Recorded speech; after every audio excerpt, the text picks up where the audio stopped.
Do you think an attack is imminent? What are your thoughts on it?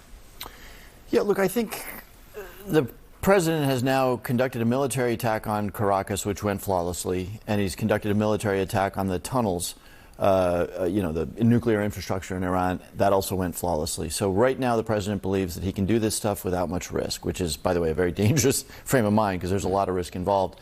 I think that both the United States and the Israelis are aware of the fact that the Iranians are doing carefully what they can to sort of restore what was damaged in the initial attacks. And so, yeah. They are doing that. They're doing what they can to restore it. Yeah. Look, they're clearing tunnels. They're restoring electricity. They're doing stuff in tunnels that we can't see. So, I mean, I think they're probably doing everything they can to try to rebuild what was destroyed a number of months ago. So when you say imminent, is it this week? I don't know. Remember, the president will be satisfied with something that is cinematic, that makes a big boom and destroys and breaks a lot of stuff. That's what happened in Caracas.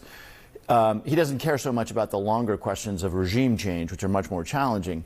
So which raises the question, what would be the objective of a U.S. action against Iran? I mean, if it's not regime change. Well, remember, this is President Trump, so his objective would be to do something which thrills people cinematically, right? I mean, this is what the president does, right? He appoints people to his cabinet who look good, who play the part. So, he will be very satisfied with a lot of explosions and a lot of broken stuff in Iran.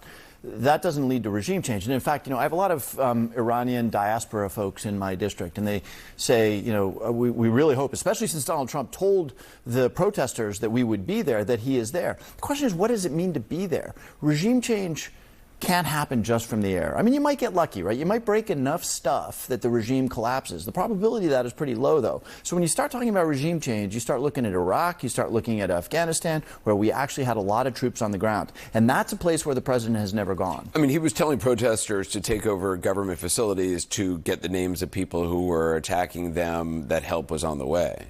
Yeah, exactly.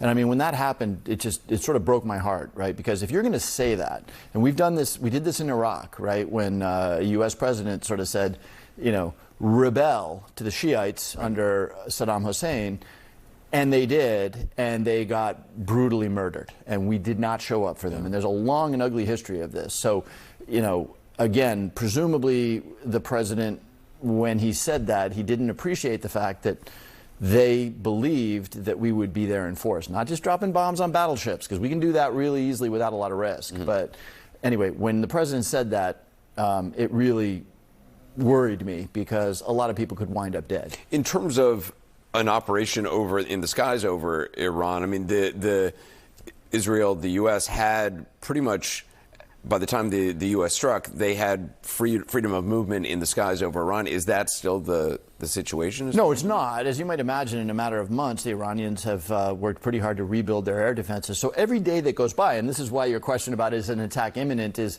the clock is ticking, right? Every day that goes by, the Iranians improve their air defenses and make a raid that much more dangerous. And again, the president has gotten lucky, right? He's done these military actions without significant casualties on the U.S. side. So, yeah, there's a clock ticking here. And even if Donald Trump doesn't appreciate all of this sort of, chessboard stuff, the Israelis sure do. Yeah. Congressman Jim Hyman, it's always good to talk to you. Thank you very much.